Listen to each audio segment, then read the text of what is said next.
सच के साथ। नमस्कार, सिटी वाराणसी लाइव में आप सभी का स्वागत है। मैं हूं अमित मिश्रा। आइए देखते हैं आज की खास खबरें। काशी में धूमधाम के साथ मनाई गई नागपंचमी। घर घर पूजे गए नाग देवता। जैतपुरा स्थित नागकूप पर श्रद्धालुओं की हुई भारी भीड़। नागपंचमी पर गुलजार रहे काशी के अखाड़े। जोड़ी गदा के साथ हुए कुश्ती दंगल प्रतियोगिता। शुक्रवार की सुबह जमकर बरसे बादल। जगह जगह हुआ जल जमाव। लंका क्षेत्र में गिरा विशालकाय पीपल का पेड़। यातायात बाधित।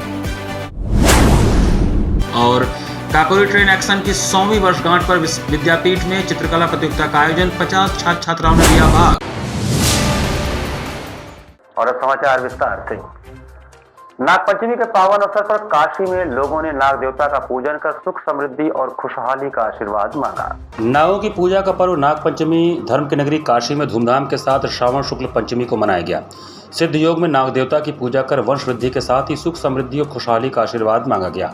काशी में नागलोक के नाग देवता भी विराजमान हैं। नागपंचमी पर नागों के दर्शन का विधान है। इस दिन लोगों ने अपने घरों में नाग देवता के चित्र को लगाकर विधि विधान के साथ पूजन अर्चन कर आसपास के शिवालयों में भी दर्शन पूजन किया। नागपंचमी पर जैतपुरा स्थित नागकुआं पर दर्शन पूजन के लिए श्रद्धालुओं की भारी भीड़ रही।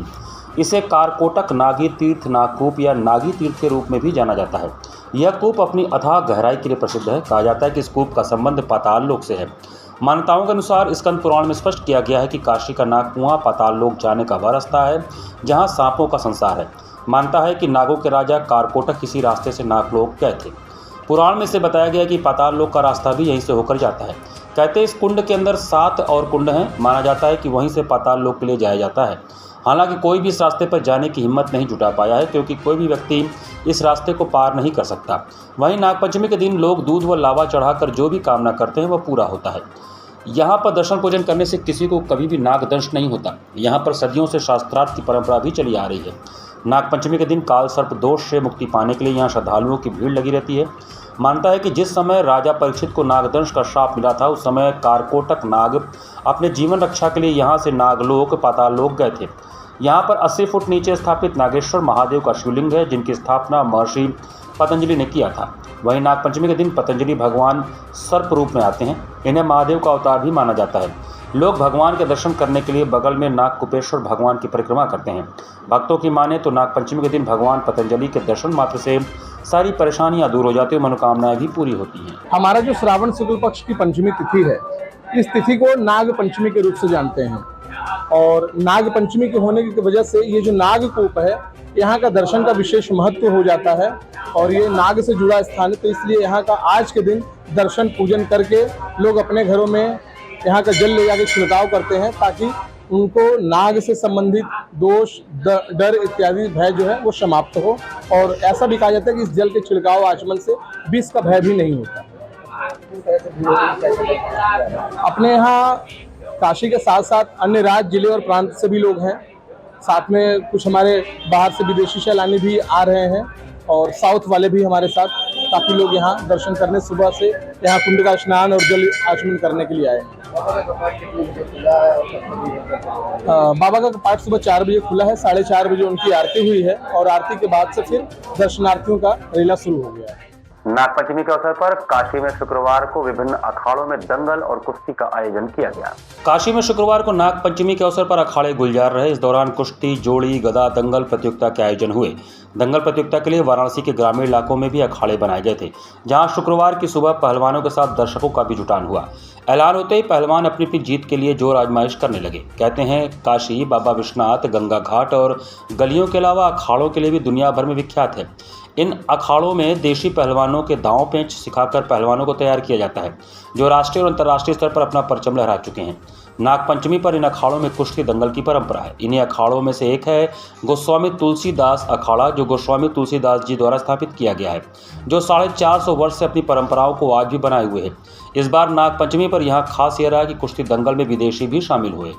इस अखाड़े में लड़कियां भी दंगल करती हैं। 7 साल पहले की अगर बात की जाए तो यहाँ पर लड़कियों को आने पर प्रतिबंध था, लेकिन इस बार नागपंचमी पर सबसे अलग ही नज़ारा यहाँ देखने को मिला। नीदरलैंड के पहलवान हर्बर्ट और स्पेन के सैंटी भी इस बार अखाड़े में दंगल करते नजर आए। नागपंचमी से पहले दोनों ही पहलवान काशी के इस अखाड़े में जोड़ी गदा पर अपना जोर आजमाइश भी किए। गोस्वामी तुलसीदास अखाड़ा या स्वामीनाथ अखाड़े के प्रमुख विश्वंभरनाथ मिश्र ने बताया कि इस बार नागपंचमी पर गोस्वामी तुलसीदास द्वारा स्थापित इस अखाड़े में जाने माने विदेशी पहलवानों ने अपने दांव पेच को दिखाए हैं। पहले महिलाओं का प्रवेश यहाँ वर्जित था। आज से 6-7 वर्ष पहले महिलाओं का भी इंडक्शन हुआ इसमें, और उसमें जो आजकल मॉडर्न विधा है मैट पर कुश्ती की, तो मैट का भी हम लोगों ने व्यवस्था किया। तो हमारे यहाँ मिट्टी वाला अखाड़ा जो ट्रेडिशनल है और मैट वाला, क्योंकि बच्चों की ट्रेनिंग हो, क्योंकि कॉम्पिटिटिव उसमें उनको उसी पे कुश्ती लड़ना पड़ता है, तो हम लोग दोनों अभ्यास करवाते हैं और ये एक रेगुलर फीचर है। कुछ और भी ऐसे जो लोग हैं जो यहाँ से फाइट करके आगे तक गए हुए हैं? भाई स्टेट लेवल और नेशनल लेवल पे कई लड़कियां हमारे यहाँ की पार्टिसिपेट की हैं, मेल में भी किए हैं, और लड़कियां बहुत अच्छा इसमें परफॉर्म कर रही हैं। इजराइल के पहलवान ने बताया कि वो भारतीय संस्कृति से जुड़े कुश्ती और दंगल का ये तरीका बेहद पसंद है। उन्हें जोड़ी गदा फेरना सबसे ज़्यादा पसंद है। बता दें कि 8 साल पहले पहली बार इस अखाड़े के दरवाजे को लड़कियों के लिए खोला गया था, जिसके बाद लड़कियों ने यहाँ प्रैक्टिस कर कुश्ती में कई नेशनल और स्टेट मेडल जीते हैं। स्वामीनाथ अखाड़े के प्रमुख विश्वंभरनाथ मिश्र ने बताया कि इस अखाड़े के इतिहास गोस्वामी तुलसीदास से जुड़ा हुआ है। उन्होंने इस अखाड़े की शुरुआत की थी। आज यह अखाड़ा वाराणसी के प्रमुख अखाड़ों में से एक है, जहाँ एक तरफ गोस्वामी तुलसीदास अखाड़े में महिला पहलवान, विदेशी पहलवान के साथ ही पुरुष पहलवानों ने अपना दमखम दिखाया। Yes, I want to try it because I do martial arts all over the world. I was been in China, train Kung Fu, I train Muay Thai in Thailand. Also I do Jiu-Jitsu and do Karate and Wing Chun. So I want to try this because my origin is from India. My grandfather and my grandmother would come to India, so it was important to me and to my heart, to my soul, to come and train this particular martial art because I want to know where the origin come from.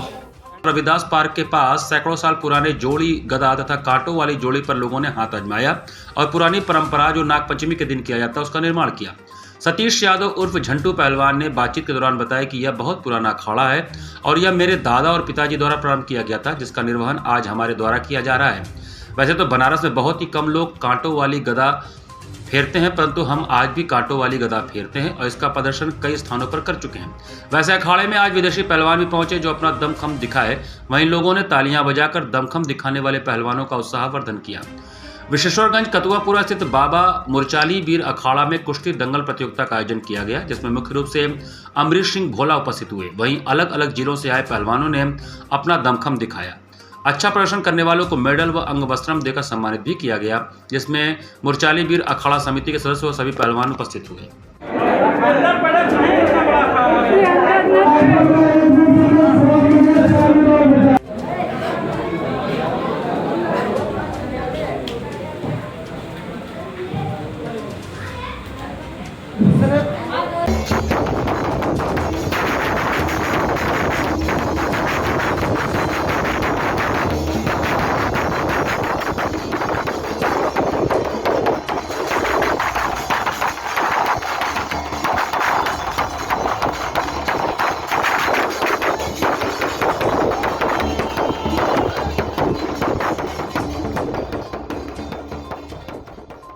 Kakori train action की 100वीं वर्षगांठ पर ललित कला विभाग महात्मा गांधी काशी विद्यापीठ में चित्रकला प्रतियोगिता का आयोजन किया गया। ललित कला विभाग महात्मा गांधी काशी विद्यापीठ में उत्तर प्रदेश सरकार द्वारा काकोरी ट्रेन एक्शन की 100वीं वर्षगांठ के अवसर पर शुक्रवार को विभाग के सभागार में चित्रकला प्रतियोगिता का आयोजन किया गया। इस प्रतियोगिता में 50 छात्र छात्राओं ने भाग लिया। प्रतियोगिता में काकोरी ट्रेन एक्शन की 100 वर्ष पूरे होने पर चित्रकला प्रतियोगिता का आयोजन किया गया। प्रतियोगिता में ललित कला विभाग के अलावा संबद्ध महाविद्यालय के छात्र छात्राओं ने भाग लिया। इस प्रतियोगिता में अक्षत कुमार सिंह ने ट्रेन हादसे के 3 वीर सपूतों को चित्रों में रंगों के माध्यम से दर्शाने का प्रयास किया। आदर्श कुमार ने ट्रेन हादसा के चित्रों में चीख पुकार को दर्शाने का प्रयास किया। मुस्कान वर्मा ने आज़ादी एवं काकोरी ट्रेन हादसे को मिलाकर चित्रों को सजाने का प्रयास किया। जय गुप्ता ने ट्रेन हादसे को जल रंग के माध्यम से साकार करने का प्रयास किया, जो काफ़ी सराहनीय रहा। इसी क्रम में छात्र छात्राओं ने ज़्यादातर ट्रेन हादसे से संबंधित चित्रों का निर्माण किया। इस अवसर पर विभागाध्यक्ष doctor Sunil Prasad Vishwakarma, doctor Shatrughan Prasad, doctor Ramraj, doctor Snehta Kushwaha, Shalini Kashyap, S Angela आदि लोग उपस्थित रहे। चित्रकला प्रतियोगिता का कार्यक्रम रखा गया है, जिसमें बच्चे 1957 से लेकर के और पूरे स्वतंत्रता संग्राम के दृश्यों को अपने चित्रों में उकेरेंगे और विशेष रूप से काकोरी कांड को, जिसमें क्रांतिकारियों ने जो अंजाम दिया था आज़ादी के लिए अपने कार्य को, उसको भी अपने चित्रों में उकेरने का प्रयास करेंगे आज विद्यार्थी और महापुरुषों को याद करेंगे अपने चित्रों के माध्यम से। काकोरी कांड के शताब्दी वर्ष पर मिशन 1 करोड़ पौधारोपण के तहत सम्मान समारोह व पौधारोपण कार्यक्रम का आयोजन किया गया। काकोरी कांड के शताब्दी वर्ष पर IAFS रवि कुमार की अध्यक्षता में शुक्रवार को पर्यावरणविद गंगा हरितिमा अभियान के ब्रांड एम्बेसडर अनिल कुमार सिंह के मिशन 1 करोड़ पौधारोपण के तहत टीकरी ग्राम सभा में उच्च माध्यमिक विद्यालय पर सम्मान समारोह में पौधारोपण कार्यक्रम का आयोजन किया गया। कार्यक्रम के दौरान मुख्य अतिथि जिला पंचायत अध्यक्ष पूनम मौर्य तथा विशिष्ट अतिथि भाजपा जिला उपाध्यक्ष सुरेश सिंह, DFO स्वाति सिंह, जिला रेंज अधिकारी दिवाकर दुबे, गंगा समग्र के युवा वाहिनी के प्रांतीय अध्यक्ष सौरभ सिंह पटेल चिंटू ने स्वतंत्रता सेनानी स्वर्गीय लालता सिंह के सुपौत्र शांति प्रकाश एवं पूर्व सैनिक गोविंदानंद को सम्मानित किया। कार्यक्रम के दौरान अतिथियों ने काकोरी कांड के बारे में छात्रों को विस्तार पूर्वक बताया। उसके उपरांत विद्यालय के बच्चों द्वारा आयोजित जन जागरूकता रैली को मुख्य अतिथि जिला पंचायत अध्यक्ष पूनम मौर्य ने हरी झंडी दिखाकर रवाना किया। रैली में बच्चों द्वारा काकोरी शताब्दी वर्ष को लेकर अमर शहीदों तथा भारत माता की जयकारे लगाते हुए अमृत सरोवर तक पहुंचकर अमर शहीदों एवं स्वतंत्रता सेनानियों के नाम अतिथियों तथा बच्चों द्वारा आम, अमरूद, जामुन, आंवला, अर्जुन, कंजी सहित कुल 151 पौधारोपण किया गया। पर्यावरणविद अनिल सिंह ने पौधों के संरक्षण हेतु शपथ दिलाया। कार्यक्रम का संचालन पर्यावरणविद अनिल सिंह तथा स्वागत एवं धन्यवाद ज्ञापन प्रधानाचार्य मनोज सिंह ने किया। 9 अगस्त 1925 में ये घटना हुई थी और उस समय 4 जो प्रमुख रूप से थे। 1924 में ये घटना हुई थी और 4 लोग अशफाकुल्ला खान, राम प्रसाद बिस्मिल जी थे, उस समय रोशन सिंह और राजेंद्र नाथ लाड़ी जी और भी कई, चंद्रशेखर आजाद जी थे और भी कई, पूरे 10 सदस्य थे जिन्होंने मिलकर ये घटना को अंजाम दिया था। जो ट्रेन सहारनपुर से लखनऊ आ रही थी तो एक काकोरी जगह है, वहाँ पे उन्होंने राम प्रसाद बिस्मिल जी के नेतृत्व में राजेंद्र नाथ लोधी जी ने चैन खींचकर वो ट्रेन को रोक करके जो अंग्रेज सरकार के खजाना था उसको लूटा गया। महर्षि पतंजलि की तपोस्थली प्राचीन नागकूप में नमामि गंगे द्वारा स्वच्छता अभियान चलाया गया। नागपंचमी के पावन अवसर पर नमामि गंगे ने महर्षि पतंजलि की तपोस्थली प्राचीन नागकूप स्थित नागेश्वर महादेव और नाग देवता की आरती उतारी। नागपंचमी के दिन जैतपुरा स्थित प्राचीन कुंड में स्नान पूजन को उपस्थित श्रद्धालुओं की भारी भीड़ के बीच जल संरक्षण की कामना से स्वच्छता अभियान चलाया। नमामि गंगे के सदस्यों ने श्रद्धालुओं के साथ मिलकर काल सर्प दोष मुक्ति की कामना से कूप में माला, फूल, दूध, लावा चढ़ाया। पौराणिक कुंडों, तालाबों और पोखरों पर सिंगल यूज पॉलिथीन का इस्तेमाल न करने की अपील करते हुए कुंड के आसपास बिखरे हुए पॉलिथीन एवं कूड़े कचरों को बटोरकर कूड़ेदान तक पहुंचाया। नमामि गंगे काशी क्षेत्र के संयोजक राजेश शुक्ला ने बताया कि काशी का प्रसिद्ध प्राचीन नागकूप गुरु पतंजलि की तपोस्थली है। इस प्राचीन कुंड में नागेश्वर महादेव का शिवलिंग विराजमान है। उन्होंने बताया कि स्कंद पुराण के अनुसार यह वह स्थल है जहां से पाताल एवं नागलोक जाने का रास्ता है। नागपंचमी प्राकृतिक संरक्षण की दृष्टि से भी सारगर्भित है। भारत कृषि प्रधान देश है, नाग खेतों का रक्षण करते हैं। नागपंचमी के पर्व पर हमने कुंड की स्वच्छता करके जल संरक्षण और स्वच्छता को स्वभाव में शामिल करने का निवेदन किया है। आयोजन में प्रमुख रूप से नमामि गंगे काशी क्षेत्र के संयोजक राजेश शुक्ला, सुमित्रो अग्रवाल, पूनम शुक्ला एवं बड़ी संख्या में श्रद्धालु उपस्थित रहे। काशी के पौराणिक नागकूप स्थित नागकुंड में आरती उतारी है और जनमानस के साथ उतारकर पूरे भारतवर्ष की समृद्धि की कामना की है। स्कंद पुराण में वर्णन है कि यह तपोस्थली महर्षि पतंजलि की तपोस्थली है और यहाँ से नागकूप, नागलोक का रास्ता भी जाता है। हमने यहाँ नागकूप में आरती उतारकर और पॉलिथीन, कई प्रकार की गंदगी साफ करके यह संदेश देने का प्रयास किया है कि ये पौराणिक कुंड हमारी धरोहर हैं। इन धरोहरों का संरक्षण करना, धरोहर की स्वच्छता बनाए रखना हम सभी की मिलकर का दायित्व है, सबकी मिलकर जिम्मेदारी है। वाराणसी में हो रहे झमाझम बारिश के चलते जहां एक और नदियों का जलस्तर बढ़ता ही जा रहा है, वहीं दूसरी ओर सड़कों पर कमर तक लग जाने वाला पानी नगर निगम की कलई भी खोल रहा है। पहाड़ी क्षेत्रों में लगातार हो रही बारिश के चलते वाराणसी में जहां एक तरफ गंगा का जलस्तर बहुत ज़्यादा बढ़ गया है, वहीं दूसरी तरफ शहर में हुई 1-2 घंटे की बारिश ने नगर निगम की कलई खोल दी है। बारिश होने के बाद पूरे शहर में जल जमाव की स्थिति बन गई। जितना लोग झमाझम बारिश को देखकर खुश हुए, उससे कई ज़्यादा दुखी व घंटों जाम में फंसने के कारण हो गए। यूँ कहा जा सकता है कि गंगा का जलस्तर बढ़ना या घटना हमारे हाथ में नहीं, वह प्रकृति की देन है। लेकिन करोड़ों का टेंडर लेने के बाद शहर में इस प्रकार की जल जमाव की स्थिति नगर निगम पर कई सवाल खड़े कर देता है। वह मैदागिन हो, कबीर चौरा हो, नई सड़क हो या फिर काशी के विभिन्न क्षेत्र, हर जगह जल जमाव की स्थिति नजर आई। आलम यह रहा कि अपने अपने घर से काम के लिए निकले लोग घंटों जाम में फंसे रहे। एक तरफ सड़क पर लगा पानी, दूसरी तरफ बारिश और उसी में भीषण जाम, लोगों का हाल बेहाल हो गया। अब बात यह है कि नगर निगम के तमाम वादे और तमाम कार्य जो हमें जमीनी स्तर पर तो होते नजर आते हैं, लेकिन असल में क्या कार्य होते हैं वो नगर निगम के अधिकारी ही जाने। शुक्रवार को सुबह में भी तेज बारिश के चलते लंका क्षेत्र में एक विशालकाय पीपल का पेड़ भी गिर गया। लंका थाना और स्वास्तिक टावर के बीच स्थित पीपल का वृक्ष गिरने से हड़कंप मच गया।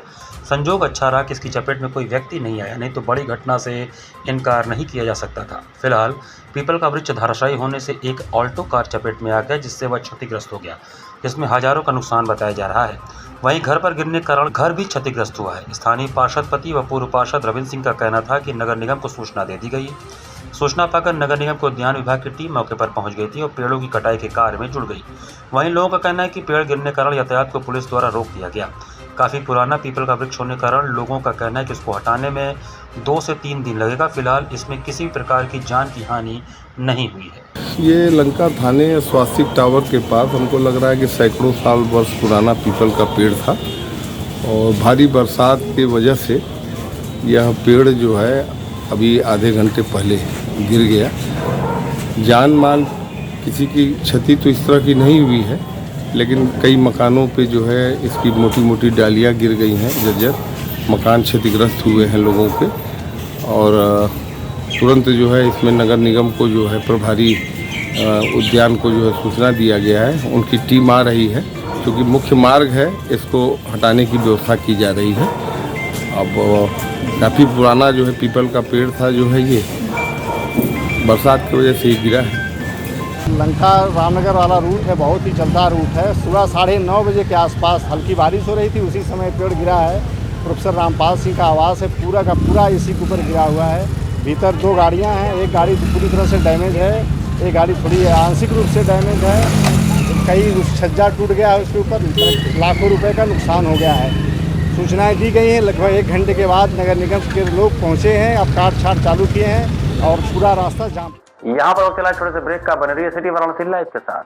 वाराणसी लाइव सच के साथ। स्वामी हरसिवानंद पब्लिक स्कूल छात्र छात्राओं हेतु वातानुकूलित छात्रावास की सुविधा, हर तिमाही युक्त खेल का मैदान, इंडोर गेम आउटडोर गेम की सुविधा, जिम, योगा, ध्यान की विशेष कक्षा, एनसीसी एबीसी सर्टिफिकेट तथा करियर काउंसलिंग की सुविधा, विज्ञान कला तथा कॉमर्स के साथ वैकल्पिक विषयों की एक लंबी श्रृंखला, कम फीस में उत्कृष्टतम अध्ययन की व्यवस्था, शहर के सभी क्षेत्रों में बस की सुविधा, विज्ञान, कंप्यूटर तथा सभी आधुनिकतम प्रयोगशाला उपलब्ध, audio video classes. Swami Harsivanand public school and hostel, शिक्षण समूह शाखाएं Garhwa Ghat, Ramna, Varanasi. Phone number 9554995413, Jagatganj Varanasi. Phone number 7408457111, Vanpurwa, Ramna, Varanasi. Phone number 9554955412, railway station road, Churk, Sonbhadra. Phone number 7081109710, Marsara, Ghorawal, Sonbhadra. Phone number 955496319495 एवं स्वामी हरसिवानंद महाविद्यालय, चुर्क, सोनभद्र। Phone number 7081109711।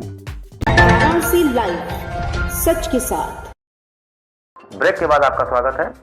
श्री श्याम मंडल वाराणसी द्वारा 10 और 11 अगस्त को 2 दिवसीय 53वां श्री श्याम झूलोत्सव आयोजन किया जा रहा है।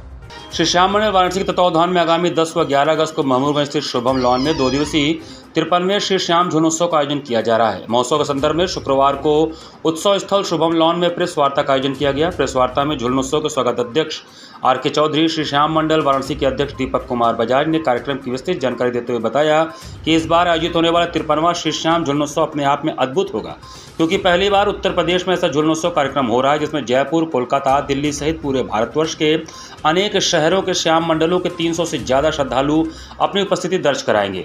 श्री श्याम मंडल के मंत्री अजय खेमका ने बताया कि काशी में प्रथम बार खाटू श्याम का दरबार विभिन्न प्रकार के अनाजों से सजेगा, जिसका श्रृंगार कोलकाता व मुंबई के कारीगरों द्वारा किया जाएगा। इसके लिए बाहर से विशेष प्रकार के फूल भी मंगवाए गए हैं। रंग बिरंगे फूलों के साथ जौ, बाजरा, रागी, राजमा, मोठ, मूंग, गेहूं, चावल आदि अनाजों से सजाई जाएगी झांकी, जिसमें खाटू श्याम का दिव्य स्वरूप विराजमान होगा। आयोजन के प्रथम दिन सभी देवता झूले पर सवार होंगे। द्वितीय दिन रविवार को विशेष श्रृंगार होगा। 2 दिवसीय महोत्सव का शुभारंभ 10 अगस्त शनिवार को सुबह 10 बजे संस्था के अध्यक्ष दीपक कुमार बजाज, सपत्नीक उमा देवी बजाज के द्वारा देवादिदेव महादेव के रुद्राभिषेक के साथ होगा। वह शाम 6 बजे से भजनों की रसदार बहेगी। कार्यक्रम में देश के कई नामी कलाकारों की प्रस्तुति होगी। प्रेस वार्ता में श्री श्याम मंडल के संरक्षक मंडल के अध्यक्ष विजय अग्रवाल, श्री श्याम मंडल के मंत्री अजय खेमका, दीपक तोदी, सुरेश तुलसियान, संदीप शर्मा कानू, पवन अग्रवाल, पंकज तोदी, उमेश जोगाई, प्रतीक केडिया के सहयोग से श्याम सुंदर गाडोदिया, प्रवीण माखरिया, कृष्ण कुमार काबरा, विवेक अग्रवाल सहित बड़ी संख्या में समाज के गणमान्य जन उपस्थित रहे।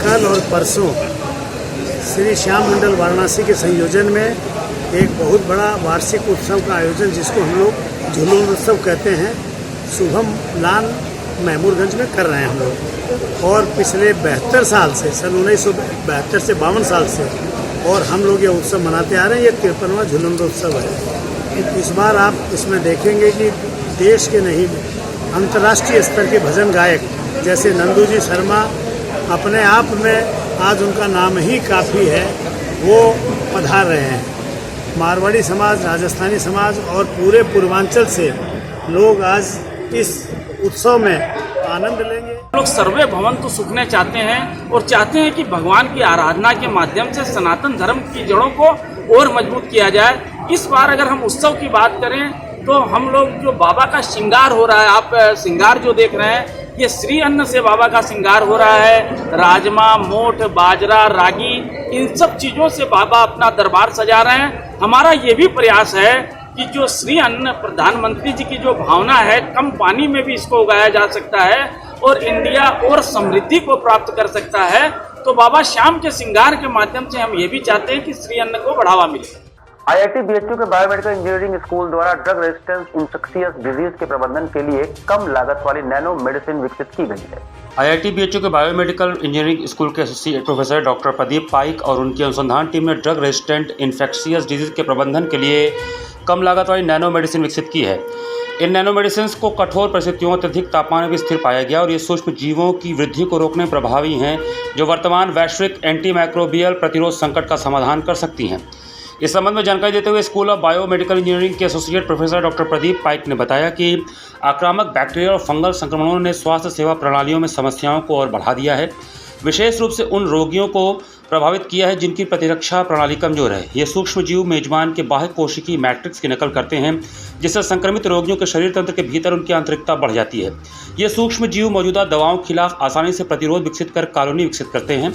इससे मौजूदा एंटीबायोटिक्स कुछ खुराक के बाद काम करना बंद कर देती है। इसके अलावा पारंपरिक एंटीबायोटिक्स के अत्यधिक उपयोग से प्रतिरोधी माइक्रोबियल स्ट्रेनों का विकास होता है, जो एंटी माइक्रोबियल प्रतिरोध और स्थायी संक्रमण का प्रमुख कारण है। इस प्रकार पारंपरिक एंटीबायोटिक दवाओं के बढ़ते प्रतिरोध ने संक्रामक रोगों को नियंत्रित करने के लिए नए एंटीबायोटिक दवाओं की मांग को जन्म दिया है। प्रोफेसर पाइक के अनुसंधान समूह ने संक्रमणों के व्यापक स्पेक्ट्रम की चुनौतियों से निपटने का एक नया तरीका खोज लिया है।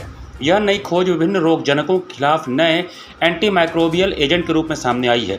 यह नैनो एंटीमाइक्रोबियल तत्व अकार्बनिक धातुक यौगिक हैं, जिनमें नैनो मेडिसिन कणों का आकार 3 से 5 नैनोमीटर है। ये कणु सूक्ष्म जीवों के विषाणु प्रोटीन को लक्षित करते हैं, जो संक्रमण के लिए जिम्मेदार होते हैं। ये तत्व 200 डिग्री सेल्सियस तक स्थिर रहते हैं और इनके निर्माण की लागत बहुत कम है। इस नैनो मेडिसिन को प्री क्लिनिकल चूहों में अध्ययन में परीक्षण किया गया है और इसकी उत्कृष्ट चिकित्सकीय क्षमता की पुष्टि की गई है। इस नई खोज से संक्रामक रोगों से निपटने के लिए नए एंटीबायोटिक्स की मांग को पूरा करने में महत्वपूर्ण योगदान मिलेगा। हम लोग का इंस्टीट्यूट ऑफ मेडिकल साइंस है, IIT BHU का इन कैंपस, सेम कैंपस में हम लोग बहुत सारा पेशेंट से तो जो इन्फेक्शस डिजीज़ का माइक्रो ऑर्गेनिज्म होते हैं वो कलेक्ट किया है। ऑलमोस्ट 30 to 40 हम लोग कलेक्ट करके उसको चेक किया गया है। इट इज़ फाउंड दैट वो जो इन्फेक्शस डिजीज़ है, they are resistant to the common जो मेडिसिन दवाई है, बट हम लोग का जो दवाई बनाया है उससे इजीली मार सकते हैं। तो ऑलमोस्ट वो हम लोग रेडी है। Only we have to do the human trial, but since हम लोग वो जो माइक्रो ऑर्गेनिज्म हम लोग कलेक्ट किया ह्यूमन शरीर से किया है, वो काम कर रहा है सही से, तो हम लोग बहुत होपफुल है जे हम लोग ह्यूमन ट्रायल करेंगे तो बहुत अच्छा सक्सेस मिलेगा।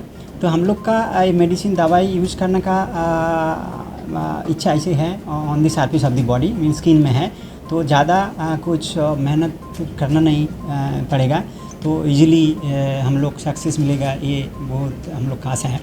तो ऑलमोस्ट वो मेडिसिन तो रेडी है, खाली हम लोग रेगुलेटरी अप्रूवल के लिए हम लोग डॉक्यूमेंट्स बना रहे हैं। जितना जल्दी हो सके हम लोग अप्लाई कर देंगे। और ऐसे हम लोग दवाई से तो रेडी है, जब तक हम लोग का फेज़ 1 फेज़ 2 की फेज़ 3 ट्रायल में सक्सेस हो जाए उतना जल्दी आ जाएगा। रक्षाबंधन, कृष्ण जन्माष्टमी जैसे त्योहारों के मद्देनजर शांति व्यवस्था व अपराध नियंत्रण हेतु चंदौली के पुलिस अधिकारियों के साथ डीआईजी ने समीक्षा बैठक की। आगामी त्योहारों रक्षाबंधन, कृष्ण जन्माष्टमी पर शांति व्यवस्था एवं अपराध नियंत्रण के दृष्टिगत डीआईजी ने चंदौली पुलिस अधिकारी के साथ समीक्षा बैठक की। बैठक में पुलिस अधीक्षक चंदौली सहित समस्त अधिकारी, थाना प्रभारी व अन्य संबंधित उपस्थित रहे। बैठक में सभी सर्किल प्रभारी अपने निकट पर्यवेक्षण में जनपद में अवैध शराब निष्कर्षण, भंडारण व बिक्री पर तत्काल प्रभाव से रोक लगाने हेतु सख्त निर्देश दिए गए। बैठक के उपरांत डीआईजी ओपी सिंह ने थाना कोतवाली चंदौली परिसर में वृक्षारोपण भी किया। जनपद के सभी जो अराजपत्रित और राजपत्रित अधिकारी हैं बुला करके जो पुलिसिंग की अपराध हुआ था उस पर क्या कार्रवाई होनी चाहिए उसकी समीक्षा की गई। 112 की जो घटनाएँ होती हैं उसको कैसे मजबूत किया जाए, उसकी कैसे समीक्षा की जाए, इसके बारे में वार्ता हुई। IGRS में जनपद प्रथम आया है तो जनता की संतुष्टि का लेवल यही बना रहे और थाने में पहुंचने वाला प्रत्येक व्यक्ति या पुलिस से संपर्क करने वाला प्रत्येक व्यक्ति उसको न्याय मिल सके, इसके संदर्भ में जनपदीय पुलिस को मेरे द्वारा निर्देश दिए गए और ये बताया गया कि पुलिस चाहे थाने में पहुंचकर कोई वादी या प्रार्थना पत्र के द्वारा या 112 के द्वारा 3 माध्यमों से पुलिस से संपर्क करता है तो उसमें हमारा उद्देश्य होना चाहिए कि उसको न्याय मिले।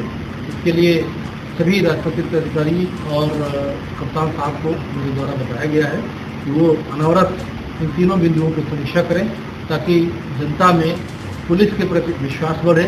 आगामी जो त्यौहार थे उसके संदर्भ में निर्देशित किया गया कि रक्षाबंधन है, 15 अगस्त है, हर घर तिरंगा की बात है, सब में जो पुलिस की कार्रवाई है वो अच्छे ढंग से हो, लोग अच्छे ढंग से त्यौहार मना सकें। रक्षाबंधन के दिन पेट्रोलिंग और बढ़ा दी जाए ताकि हमारी जो बहनें हैं उनको किसी प्रकार की असुविधा का सामना न करना पड़े। हर घर तिरंगा पुलिस की जितनी बिल्डिंग्स हैं उसमें दिखना चाहिए। 15 अगस्त के दिन भी अच्छे ढंग से मनाया जाए, सुरक्षित माहौल से राष्ट्रीय पर्व मनाया जाए, इसके लिए हमने हमारे द्वारा निर्देश दिए। मैदान स्थित कांग्रेस कार्यालय पर कांग्रेस दिलाएगी न्याय अभियान को लेकर पत्रकार वार्ता का आयोजन किया गया। कांग्रेस दिलाएगी न्याय अभियान को लेकर मैदान कांग्रेस कार्यालय पर पत्रकार वार्ता आयोजित किया गया, जिसको संबोधित करते हुए महानगर अध्यक्ष राघवेंद्र चौबे व अभियान प्रभारी आदिल राय ने बताया कि जैसा कि आप सब लोग जानते ही हैं कि पूरे प्रदेश में जनता समस्याओं से पीड़ित है, जनता की कहीं भी सुनवाई नहीं हो रही है, वह त्राही त्राही कर रहे हैं। शासन प्रशासन की उदासीनता के कारण पात्र व्यक्ति को उसका हक नहीं मिल पा रहा है। पीड़ित जनता की कहीं पर भी सुनवाई नहीं हो रही है। इन्हीं सब जनता की समस्याओं को ध्यान में रखते हुए उत्तर प्रदेश कांग्रेस कमेटी के सोशल आउटरीच कांग्रेस नेतृत्व से विचार विमर्श कर निर्णय लिया है कि वह जनता को उसका हक दिलाने में जन समस्याओं का त्वरित एवं प्रभावी निस्तारण कराने के लिए कांग्रेस दिलाएगी न्याय कार्यक्रम का शुभारंभ करने जा रही है, जिसके तहत प्रदेश के प्रत्येक जिला मुख्यालय पर मुख्य कार्यालयों के बाहर जैसे जिलाधिकारी, पुलिस अधीक्षक, मुख्य विकास अधिकारी, मुख्य चिकित्सा अधिकारी, रोडवेज अधिकारी कार्यालयों के बाहर सोशल आउटरीच कांग्रेस द्वारा एक न्याय पेटिका लगाई जाएगी, जिसमें कोई भी व्यक्ति अपनी समस्याओं का प्रार्थना पत्र डाल सकता है। उक्त पेटिका पर हेल्पलाइन नंबर, व्हाट्सएप नंबर तथा ईमेल आईडी भी लिखी होगी, जिस पर कोई भी व्यक्ति अपनी समस्या लिखकर भेज सकता है। उस पेटिका के सुचारू संचालन व क्रियान्वयन की जिम्मेदारी सोशल आउटरीच कांग्रेस के जिला अध्यक्ष और जिला न्याय समिति की होगी। कांग्रेस दिलाएगी न्याय जो सोशल आउटरीच कांग्रेस के द्वारा उत्तर प्रदेश कांग्रेस कमेटी के निर्देश पर ये पूरे उत्तर प्रदेश में 75 जिलों में संचालित हो रहा है, जिसमें हम एक पेटिका लॉन्च किए हैं आज। इस पेटिका का मुख्य उद्देश्य है कि जो है हर मुख्यालय, हर जगह पे ये पेटिका लगाई जाएंगी, जिसमें गरीब, किसान, पिछड़ा, मुसलमान, अल्पसंख्यक, जो भी पिछड़ा वो किसी भी जाति का, किसी भी धर्म का, किसी भी समुदाय का हो या किसी भी काम करने वाला व्यक्ति जो शासन तक अपनी बात नहीं पहुंचा पा रहा है, सिस्टम से उसको बहुत सारी दिक्कतें आ रही हैं, वो चाहे बनारस लेवल पे हो, यूपी लेवल पे हो, चाहे केंद्र सरकार के लेवल पे हो, उस लेवल को लेकर चिट्ठी डाली जाएगी। हमारे सीनियरों की सारी समिति बनी हुई है, जिसमें सेवानिवृत्त वरिष्ठ लोग रखा गया है, वरिष्ठ पत्रकार को रखा गया है और समाजसेवी और वरिष्ठ अधिवक्ता, सारे लोग को वरिष्ठ कांग्रेसी जन को भी रखा गया है। तो उन सारे लोग की समिति बनी है, जो समिति उस चिट्ठी में जो भी शिकायत होगी, चिट्ठी डालने का भी एक तरीका है, दूसरा हेल्पलाइन नंबर भी दिया गया है, ईमेल आईडी नंबर भी दिया गया है। तीनों तरीके से जो भी शिकायतें आएंगी उसको हम लोग बैठकर समिति बैठेगी, उस पर जो बनारस लेवल का होगा उसको बनारस लेवल पे उसको निदान किया जाएगा। अगर वो यूपी लेवल का होगा तो उसको विधानसभा में, लोकसभा लेवल का होगा लोकसभा लेवल पर भेजा जाएगा। और हमेशा हर किसी का स्वागत है जिनको जो भी समस्या जिस स्तर पे हो। ठुमरी सम्राट स्वर्गीय पंडित महादेव प्रसाद मिश्र जी की सुपुत्री मीना मिश्रा द्वारा आयोजित 5 दिवसीय कजरी कार्यशाला का शुक्रवार को समापन हुआ। सावन के पावन अवसर पर ठुमरी सम्राट पंडित महादेव प्रसाद मिश्र जी की पुत्री विदुषी मीना मिश्रा द्वारा 5 दिवसीय कजरी और भजन कार्यशाला का आयोजन 4 से 8 अगस्त तक किया गया। काशी के वरिष्ठ तबला वादक पंडित पूरण महाराज के द्वारा कार्यशाला का उद्घाटन हुआ। प्रतिदिन भारी संख्या में विद्यार्थियों ने कजरी एवं भजन सीखा। मीना मिश्रा द्वारा कजरी के विषय में विशेष व्याख्यान भी दिया गया और बनारस के अंग से गाई जाने वाली कजरी एवं मिर्जापुर की कजरी की विशेषताओं की जानकारी दी गई। कार्यशाला प्रतिदिन 2 से 3 घंटे तक चली, जिसमें विद्यार्थियों संग अभिभावक तथा उपस्थित कलाकारों ने झमाझम बारिश के बीच खूब आनंद लिया। सिया संग झूले बगिया में राम लन्ना, काली काली घटा, दहिया नहीं जैबे बेचे, भजोरे भैया राम गोविंद हरि, शिव के जटाम इत्यादि कई पारंपरिक प्राचीन कजरी एवं भजन को विद्यार्थियों ने सीखा। अंतिम दिन विद्यार्थियों की प्रस्तुति के उपरांत संस्थापिका ने अत्यंत पुरानी कजरी अखियाँ भाई घटा बरसाती एवं कारे बदरारे की मनमोहक प्रस्तुति दी। यह कार्यशाला काशी की संस्कृति को संजोने के लिए किया गया सराहनीय प्रयास बताया गया। कार्यक्रम में तबले पर श्री देवनारायण मिश्र एवं हारमोनियम पर हर्षित पाल द्वारा सुंदर संगति की गई।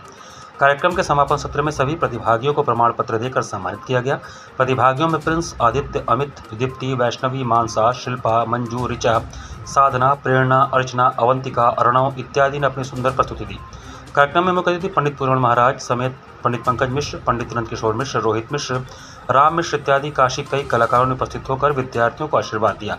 कार्यक्रम के अंत में मीना मिश्रा ने धन्यवाद ज्ञापन दिया।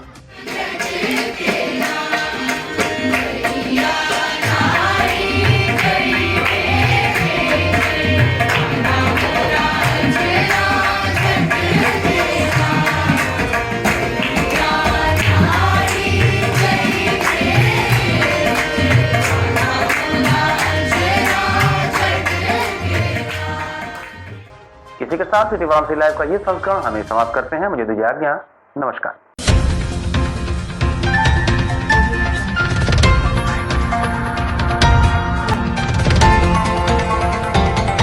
वाराणसी लाइव, सच के साथ।